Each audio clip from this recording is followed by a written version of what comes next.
Hello, I'm Garner Mayor Ronnie Williams. We're here today with another episode of the show that we call Great People in Garner. With us today is local artist and Garner High School graduate LeGrant Taylor. Welcome to the show. Thank you. Pleased to be here. LeGrant, the story of how you became a painter is fascinating and inspiring. Will you share the events that are taking place with that? Sure.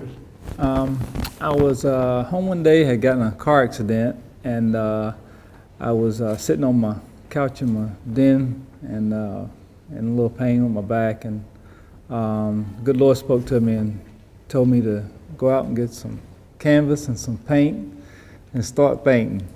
And I was kind of like, what is this speaking to me? And whenever I had gone out to a physical therapist appointment, stopped by the paint store and got some paint, got some canvas, and came back, and everything started to deteriorate. So it was God inspired. God inspired, most definitely. Did you get to the point where after a while you said, I'm making a mistake, I need to do something else? No, I think it was a divine calling. I have a passion for it. I really have a passion for it now. I used to go out a lot and look at, go to museums and stuff like that. And I always drawn as a kid, but never did oil painting. So as far as a mistake goes, it was just so divine. I enjoy doing it. It's becoming a passion more than anything right now. Apparently some determination was your drive to continue. What motivated your determination? You mentioned your inspiration from God, but other than that, what led you to say, I'm not backing out, I'm determined, I'm going to move forward with this? Oh my goodness. First of all, it was probably my faith. I knew it was a gift being installed, or it was a gift that was actually there. I just didn't know it. It was awakened, and after I saw what it was a divine calling, and it was something that I had to do.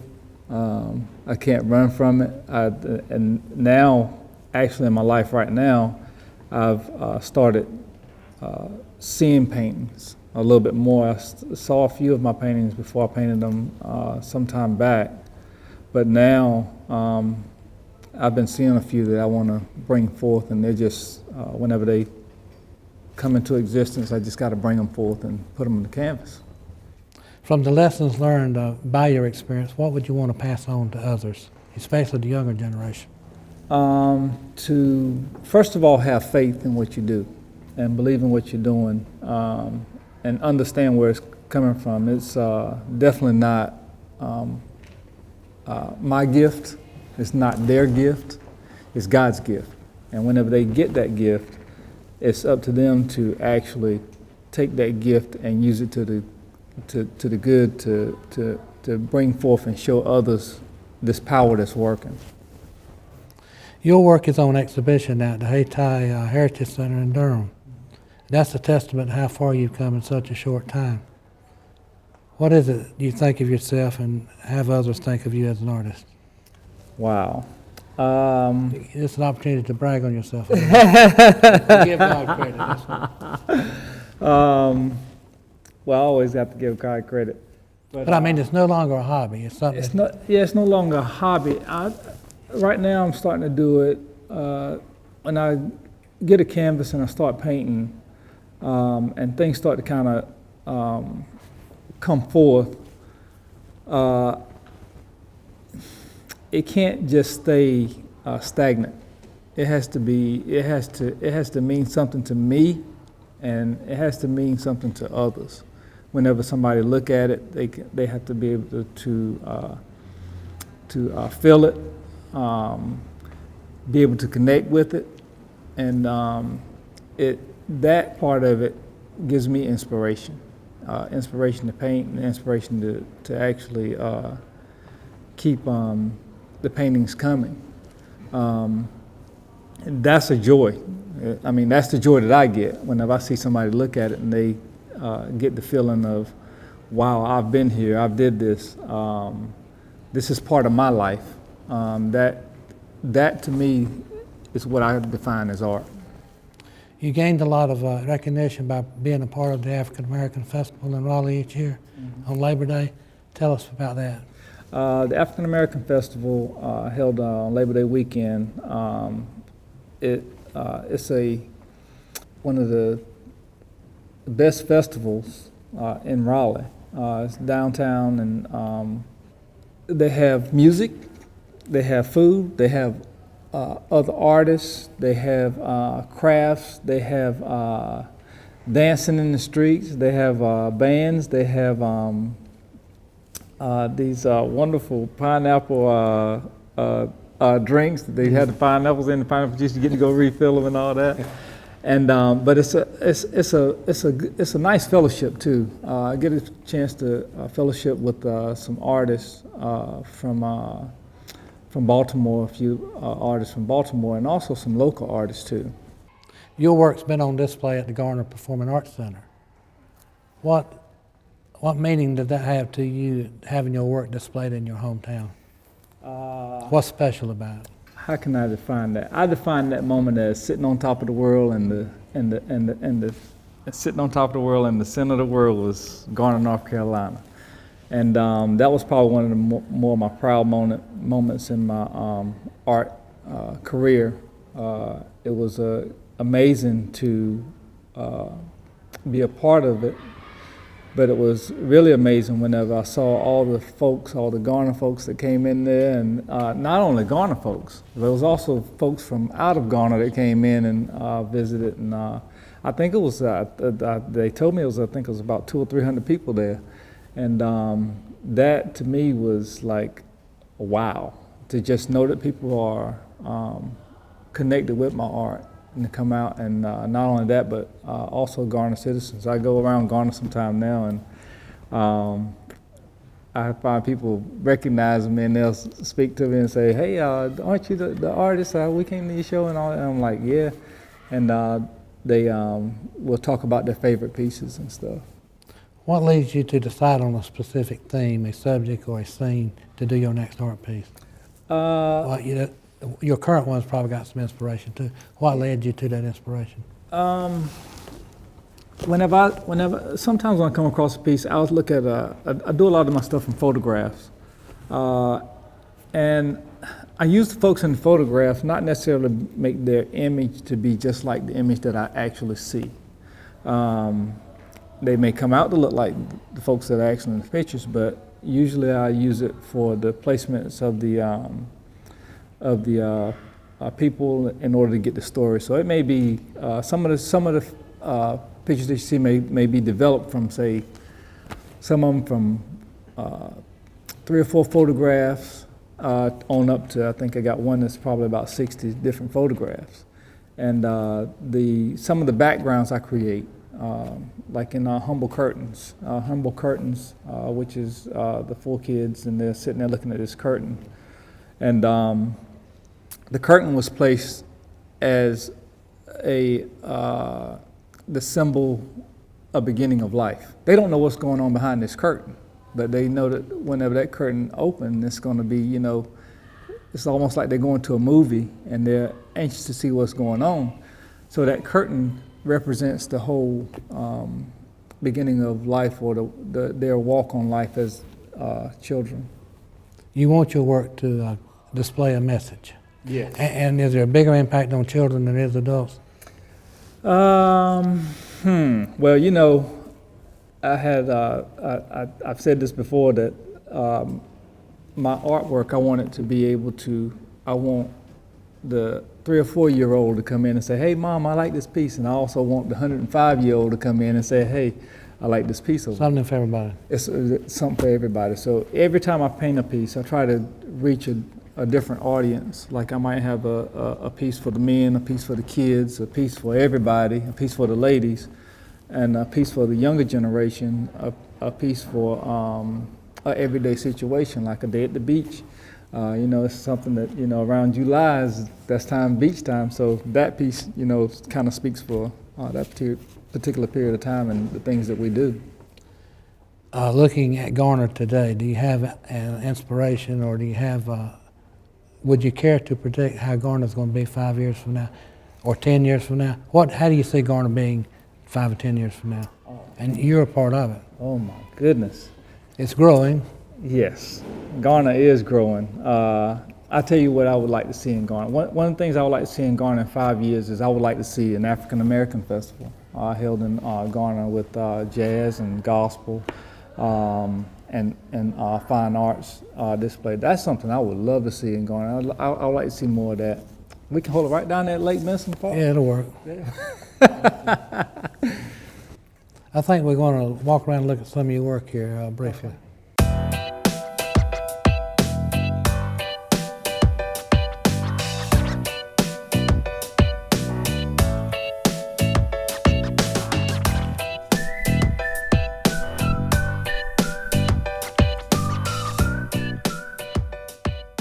Okay, we've come across this painting, and to me it looks like a bunch of gentlemen sitting in an old general store. What is your message here? The message here is this one's called Man Cave. In every home, in the old homes, It's a place to go hide out. yeah, the place where we, whenever I was coming up, my grandmother had this spot, or they had the kitchen, and the old men always had this spot in the corner. They had this place where they went over and they conversated, even at times whenever no one was in the kitchen. Men might be over there and they might be, talking. And the checkerboard was kind of brought in as one of those things that we can all relate to. It may be a card table, it may be a chessboard, it might be a domino table or whatever, but that's pretty much the gist of it, is that this is a place where the men can. This is the beginning of what they call the man cave. This is how it all started. Makes sense. In a simple place. That's a potbelly stove, I guess. Mm-hmm. Potbelly stove. Got some. There's some Quaker oats there, is that right? Yep, Quaker oats, some Kellogg's cornflakes, some Arm & Hammer baking soda. That is so cool. The next piece looks to me like a church congregation. Is that what's going on here? Yeah, this one's called the front pew. And the front pew was a conglomerate of about 60 or so pictures. It features Hatcher Grove Baptist Church. It's in Morrisville. That's where I attend church, and it's got the men's choir along with a lot of the praise dancers in praise. And this is focused around Miss Grimsley, which is the lady with the blue and ivory hat on. Mm-hmm. She sits on the front pew every Sunday. Reserved seat. A reserved seat, and it's full of deacons and the lady behind her, which is all these have praise and worship, and this is a glimpse of, I would say, us having a good time at. But it's reality. It's reality, yes, most definitely. And they'll be there this coming Sunday. They'll be there this coming Sunday. Okay, probably the one I've heard the most about is the drum major. Drum major. Okay. Here it is. Okay, this is the drum major. The drum major is about the drum major instinct, which is inspired by Martin Luther King. He delivered a sermon, The Drum Major's Instinct. And drum major is about anything you do. You have to be a drum major for whatever it is you do. Like you're the mayor, so you have to be an ambassador. That's right, for Garner. So that is what you do, and that is, you are the drum major for in your calling, which is being a major. Well, I would look at it in my calling, which is being a painter. I would have to somehow take, as the drum major goes down, he sweeps up the people. There's no people on the other side of him. So as he's going, he's inspiring these and inspiring those folks. And so they have to take the inspiration, and they have to do the same thing. Passed on little from drum him. majors and become big drum majors and pass on there. So that's the way I see the drum major instinct. That's cool. Okay, the shout is about, it's another time that God spoke to me. Shout is, was first of all, I'll tell you about what led you to it? What led me to it? Well, I was diagnosed with sarcoidosis, and I had an incident where I had to go to the doctors, and they had to tell me all kinds of things. Well, going to doctors and stuff, they was telling me all the stuff that was leading to pretty much lung cancer. Not a smoker, and all these things they was telling me. I'm sitting there going like, oh, wait, hold up. But then, whenever everything got down to it, did a bronchoscopy, where they go down, they pretty much get a piece of your medial lung, and they look at it and they tell you what's diagnosed as. Well, the doctors were pretty much telling me is, they couldn't tell me that it was going to be cancer. This is going to be, we got to find out what it is. But what they was looking at, they said I was all lit up and all this stuff, and I'm like, okay. So they do the diagnosis. Well, in the church that Sunday, I had to go to the doctor that Monday. In church that Sunday, the good Lord spoke to me. He says, you don't have cancer. And so I'm like, okay. And so we get to the doctor, and I tell my wife, and she said, you're nervous? And I said, you know that, you already knew that. I told her, I said, I don't have cancer. And she's like, how do you know that? I said, because the Lord told me. Mm-hmm. And she says, you don't know? I was like, good Lord told me. So he comes in, he says, it's not cancer, it's sarcoidosis. Mm. So that's, so the intensity of the shout starts at you pray, and all the intensities are marked by the colors and stuff. But a lot of people go into shouts. People can be just standing there shouting much louder than anybody can hear them. And some people really goes into really erratic shouts where they're jumping and shouting and praising the Lord. But I think shouts come in all kinds of intensity. So that's pretty much what this represents, is all intensities of the shout. Makes a statement. Makes a statement.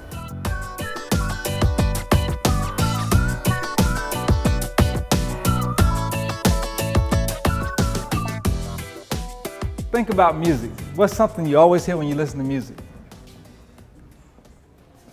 Something you always hear when you listen to music.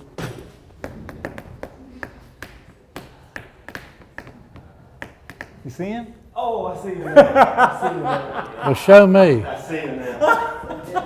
The drum. Oh yeah, there it is. I see it now.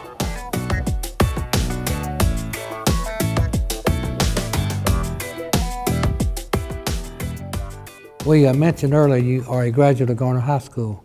Tell us about your time. Were it a good time? You made a lot of friends? Made straight A's? Not straight A's. I tell you what, that was probably. I've actually moved to Garner when I was in the 8th grade, and that's when I had my first art class. And I made a lot of friends. A few of the things. One of my favorite moments. What is his name? Lord have mercy, the coach. Eddie Gray. Eddie Gray. Let me tell. I'm gonna tell you. Everybody's got a story to tell about Eddie. I gotta tell you a story about Eddie Gray. What I did when I was in high school, I worked my way through high school, and I had this really neat job working at the Angus Barn. And so Eddie Gray saw me one day, and every day at PE, I used to go in, I'd run around the gym. The whole time we'd go in, if we couldn't go outside, I'd just run. We'd go out to the track field, I'd run around the track. And so one day, Coach Gray comes up to me, he says, Taylor? He says, you on the track team? I said, no, sir. He says, why are you not on the track team? I said, Coach, I said, I gotta work. I said, and I won't be able to come to practice. He said, you ain't got to come to practice. He said, you just be at the track meet. I would run, literally just go in there and run the whole time. I just had a stamina for running. And but he let me be on the track team without going to practice. He said, I see you practice every day. He said, you probably run harder than anybody on the track team. He's a special person. Yeah, he is. He's a very memorable guy. You're, as I understand, you're legally blind in maybe your left eye. Yes, I'm legally blind. Has that been a deterrent, worked against you, worked for you? Actually, it, to me... I mean, I can't tell it sitting here. Yeah, to me, it's, I think it has enhanced what I do. I'm able to see things that, I don't want to say that the average person can't see. I have a tendency to look at the detail. And paying attention to detail, and I always tell inspiring painters that one thing you should always do instead of looking at the picture or trying to paint the picture or trying to draw the picture is draw the detail. Stay to the detail. Don't even pay attention to this thing. Like for instance, my jacket right here, it's got a crease right there where you see where the light hits it, and the dark part of it is where the light diminishes. And if you pay more attention to that as opposed to painting a jacket, you'll get the actual a more picture-like type development as an end result. Do you have a website? Yes. You want to tell our viewers what it is? Okay. Yeah. And on that website is some of your work displayed. Uh-huh. And I understand you sell prints for your work. Yes. Is everything available through a print? Talk about it. Okay, all right. I have a website. My website is www.legranttaylor.com. And I also have a Facebook site. My Facebook site is Art by LeGrant. The pieces are available. The majority of them are available, or if you see something that you like, I can get it for you. You can contact me via my website, and my website has my way of getting in contact with me, also through my email, and my email is LeGrantTaylor@yahoo.com. You've got a special word about inspiration. Expound on that a little bit. Inspiration will lead you to do anything with any type of job, right? Yes. So with that said, no matter what you do, some inspiring words is, number one, have faith.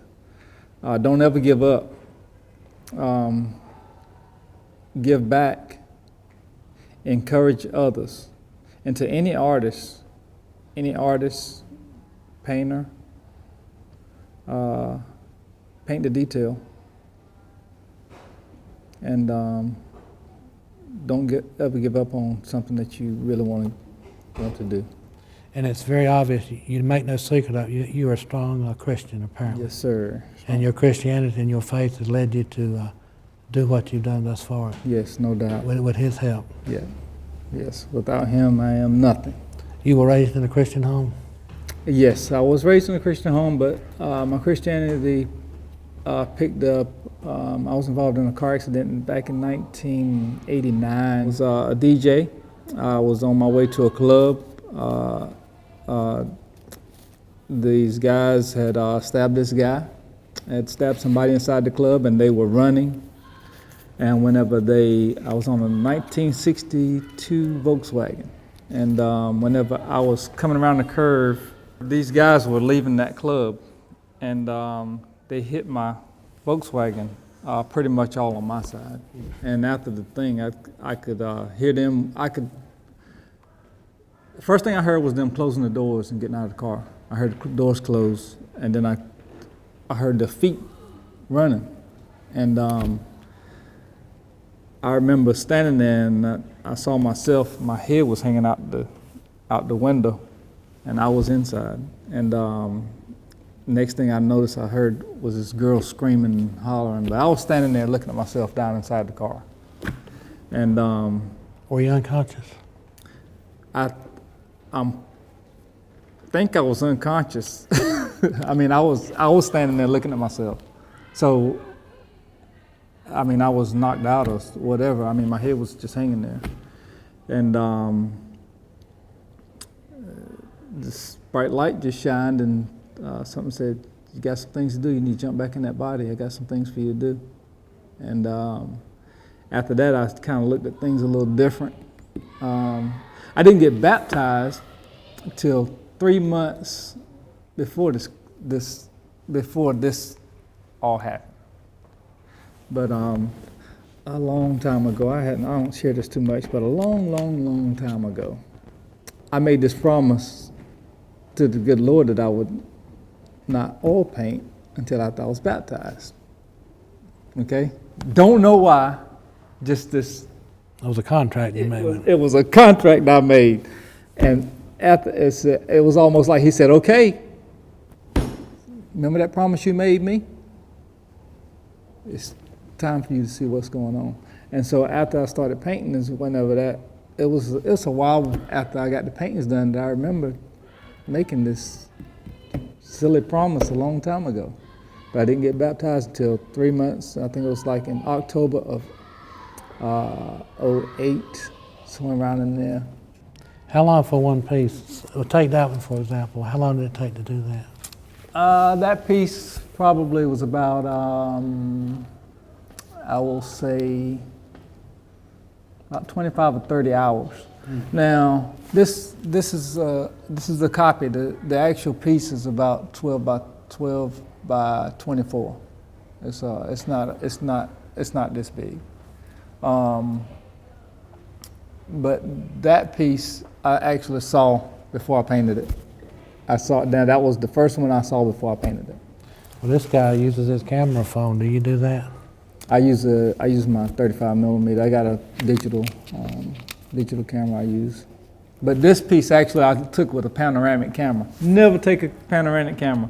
I was at a funeral, and there was a church in the background on this particular piece. And so where the folks are looking, it's down this long dirt road. But whenever You cropped out something? I cropped out it was the back of a church. Yeah, it was the back of a church. But I had all the people looking at me. And this is one of the times God spoke to me. And the folks were looking at me because I was looking to get a painting, really.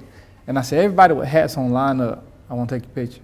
And my older brother, he says, I know where this is going. And so they all looked at me and I took the picture. And then I said, tell them to turn around. I was like, y'all turn around. And so when they turned around, I took the picture. And after I took the picture, that's what I saw. I saw that. I didn't see the church. I saw them looking down this long dirt road, and he said, no looking back. Not no looking back. No looking back. No looking back. And I said, not no looking back, no looking back. Not no looking back, no looking back. Not no looking back. No looking back, no looking back, no looking back. K-N-O-W. No looking back. No. So this goes into this right here. And this painting the viewer's position with subjects looking ahead with the promise of something greater. This something greater is born from the wisdom and knowledge of the past. We cannot know where we're going if we do not know whence we came. No matter the past, there is always a lesson and good that can be gleaned from any situation. The theme of this painting is not only to move forward, but moving forward with purpose and direction.